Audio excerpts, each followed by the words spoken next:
Unless you're dying to live at your parents' place forever, you have to learn to save money. But let's just be honest, our generation is terrible at it. Most of you aren't interested in saving money, while others of you don't even know where to start. Sadly, half of college students save less than 1% of their income. Saving money is a crucial step in becoming wealthy. The key is you have to be intentional. Saving money doesn't just happen. You have to happen to it. The first step is easy. Just open a basic savings account for short-term savings. It doesn't matter if your parents give you money or you have a part-time job. A portion of the money coming in needs to go straight into savings. If you grasp how important saving money is now, it will completely change your life. 7 baby steps.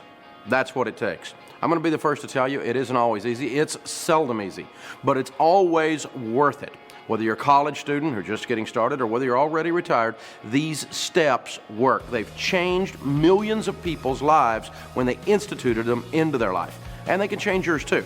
Baby step 1 is a beginner emergency fund. Get $500 in the bank quickly. Sell some stuff on eBay. Work some extra hours. Get your emergency fund started right away because emergencies are going to happen. But if you're ready for them, they won't take you out and cause you to have to quit school. Hey, remember, you got 2 goals. Stay out of debt, stay in school.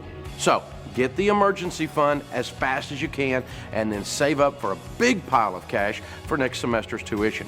Once you've got $500 in the bank and tuition's covered, move on to baby step 2. Baby step 2 is the debt snowball. First, list all your debts, smallest to largest, and then make minimum payments on all of them except the little one and attack the little one with a vengeance. When your smallest debt's gone, take that payment, roll on down the list. As you pay off one, you go to the next one. Keep working your way down. Each time another debt is paid off, the snowball rolls over, it picks up more snow, you got more money to attack the next one down. Go down the list until all of them are paid off, and then you're debt free. Some of you aren't in debt right now. Way to go, guys. You're already ahead of the game. You can do baby steps 1 and 2 while you're still in school. After you graduate, you want to beef up your emergency fund, and baby step 3 is the fully funded emergency fund of 3 to 6 months worth of expenses. Start with your $500 from baby step 1 and keep piling on the cash. You're going to need it, I promise. Then you move on to baby step 4, where you set aside 15% of your income for retirement savings into a 401k or a Roth IRA in good growth stock mutual funds. If you've got kids at that point, you start saving for their college. That's called baby step 5. Baby step 6 is paying off your home early. If you don't have a home at that point, that's when you save up, pay cash if you can. That'd be a great way to go. The last baby step is baby step 7. This is where it really gets fun. You get to build wealth and give a bunch of it away. Those are the 7 baby steps. That's a proven plan for financial fitness. It works for everyone. The numbers adapt to fit your particular stage in life, but the principles are still there. Live on a plan, avoid debt, and save for the future. But it takes time, and it's hard.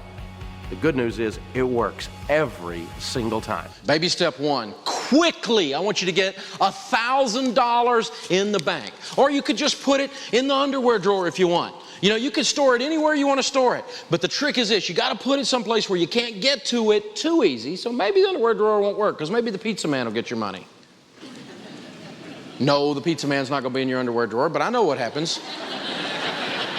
I know what happens. He comes to the front door and says, ding dong, the pizza's here. And you go, ooh, this is an emergency.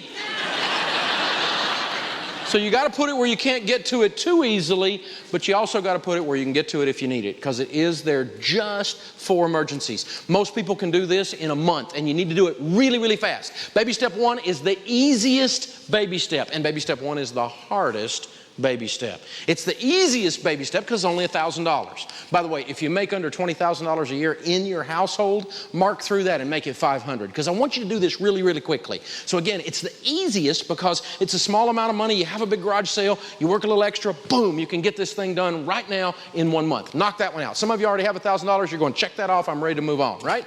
Now here, it's the hardest baby step though, because it means you've got to decide if you're going to climb this ladder or not.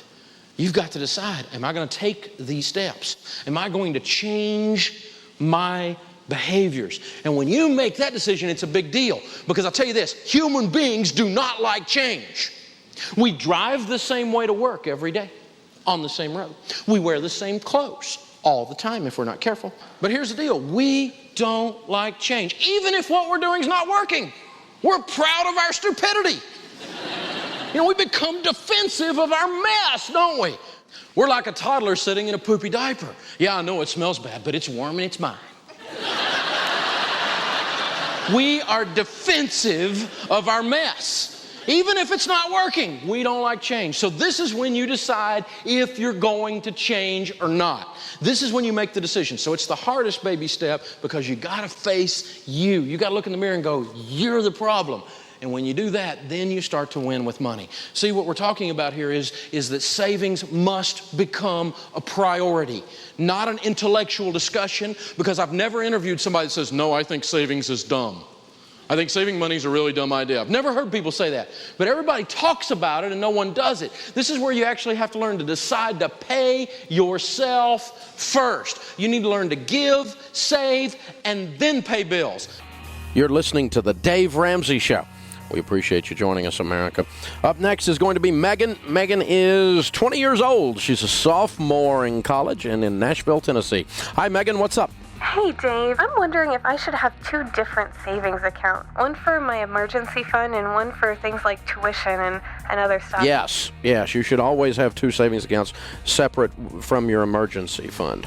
So you have your emergency fund that is only used for an emergency, and then your other savings account can be used for other savings items. Tuition would be a really good example of that.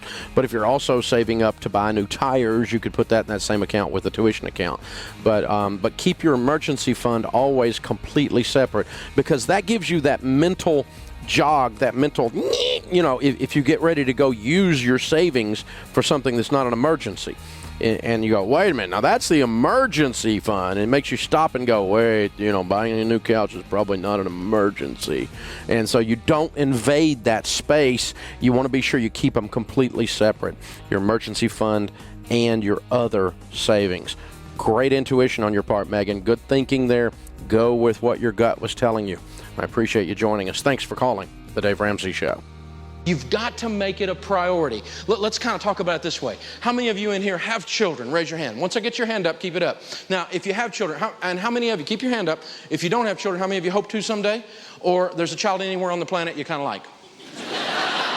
Okay, now that's just about everybody, right? So stay with me here. Now, you can put your hands down, but let's pretend for a second that a disease had broken out. That would be awful. And there was a vaccine that was needed to save the life of your child. And that vaccine was going to cost $5,000 cash, and you had to save $5,000 cash by the end of the year. You had to save $5,000 cash by 6 or 8 months from now. And you couldn't go get it. You had to change your behaviors and save money. If it meant the life of your child, how many of us could find and save $5,000? One lady's like, which kid?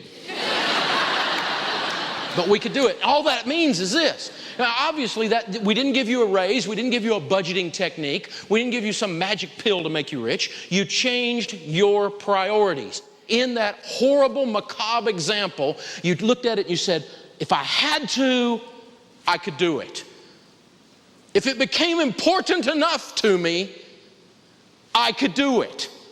You would reprioritize your life. Let me tell you what, that's when people start saving money. When it becomes important, and it's important. Saving money as a way of life is an exercise of character.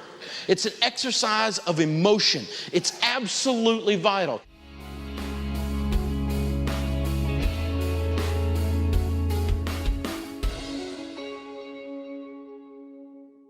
You know what a negative savings rate means?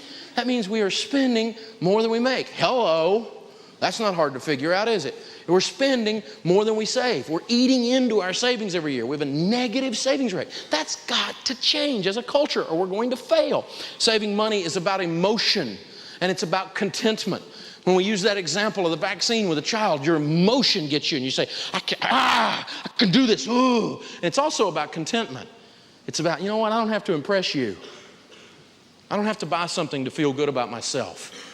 It's okay to get me some stuff, but I'm just going to be okay where I am, because it's more important for me to be able to have some savings to go to college, send my kids to college, to retire with dignity, to change my family tree, to have some stability for the first time ever in our household. That's more important than buying that thingy. And I'm not against thingies, but there's a process here that you've got to engage in. It has to become very, very important. And our parents never talked about savings much. For that matter, in a lot of households, parents didn't talk about money, did they? Our parents didn't talk about money, they didn't talk about sex. We figured they had neither, turns out they had both. And so we got to talk about this out loud. We got to say savings matters. You know, according to the Employee Benefit Research Institute, 58% of American workers have never even calculated what it'll take for them to retire with dignity. And 59% said they hope to have a standard of living equal or better to their working years. Now listen to this. 58% have never run a calculator, look at it, but 59% have hope of being better. What kind of stupidity is that? That's total disconnect in the way we're looking at money, in the way we're handling money. It doesn't work. Well, if I save money and I do the stuff you teach, I'm going to become rich and evil. And if I have money, I'll be an evil rich person. Yeah. There's a plan. But haven't we gotten this disconnect going there, seriously, where we think that everybody that's got money is evil or something? Sometimes we watch too much TV, I think. You know, the truth about money is that money is amoral. That means it doesn't have morals. It's not good and it's not bad. It doesn't make decisions. It functions based on what you or I do with it when we touch it. When we put it in the hands of a human is when we see it change. Now, it's kind of like this brick. This brick is amoral. I can take this brick and throw it through a plate glass window. Or I can take this brick and build a hospital or a home for unwed mothers. I can take this brick and build a clinic in a neighborhood that doesn't have one. The brick doesn't care. It's just a brick, but when you put it in the hands of a human, it starts taking on life, and then we say, oh, that guy's got a bunch of bricks, he must be evil. Or that one has no bricks, he must be good. And we start making these judgments. It's just a brick. Let me tell you, I have met rich people who are total greedy jerks. Have you? Say yes. Yes. I have met poor people that are total greedy jerks. Have you? Yes. I have met poor people that are some of the most godly people on the planet, haven't you? Yes. I have met some rich people that are absolutely incredible human beings and do all kinds of cool things with their wealth and are some of the most godly people on the planet, haven't you? Yes. You see, it's not the money, is it? If you're a jerk and you've got bricks, or you're a jerk and you haven't got bricks, you're still a jerk. Money is amoral. You're not bad because you've got some. You're not good because you don't. It doesn't work that way. It's just money. Coming up next is going to be Kim. She's a sophomore in college, 20 years old, calling from Cincinnati, Ohio. Hey, Kim, what's up in your world? Hey, Dave, I'm doing pretty good, but I do have a question for you. I've never really been taught how to save money, and I really like to shop. So I'm wondering if you maybe have some tips for how I might be able to help with that. Well, being a shoposaurus is like the natural state of the 20-year-old girl. And so I love it. Fabulous. Nobody is taught to save. None of us come out of our mother's womb and they go, look, it's a baby saver. That never happens. And so we all have to be taught. It is a learned skill. I'm a spender by my nature. Some people are more natural savers. And so I'm more like you are, Kim, in that I had to really work at this. And the thing that taught me to save, that enabled me to start saving, was two things. One is I had to set some goals, and I had to say, gosh, if I save up, I can buy this thing. And for those of us that like to buy stuff, that's a great way to cause you to save, is to save up to buy something. And then the second thing was I started looking at the mathematics of saving and investing. And when you start investing over the course of your life, like $100 a month invested from age 20 to age 60 is $1,176,000 in your mutual fund. You get to be a millionaire if you save. Then guess what? You learn to save. Pretty cool stuff. Hey, Kim, hope that helps you. Thanks for calling. The only difference between saving and hoarding is not an amount. See, sometimes you look at someone else and say, well, if I had that much, I would do. Yeah, right. You hadn't been there. You don't know. See, the difference in saving and hoarding is your attitude. It's your heart. That's what Larry Burkett used to say.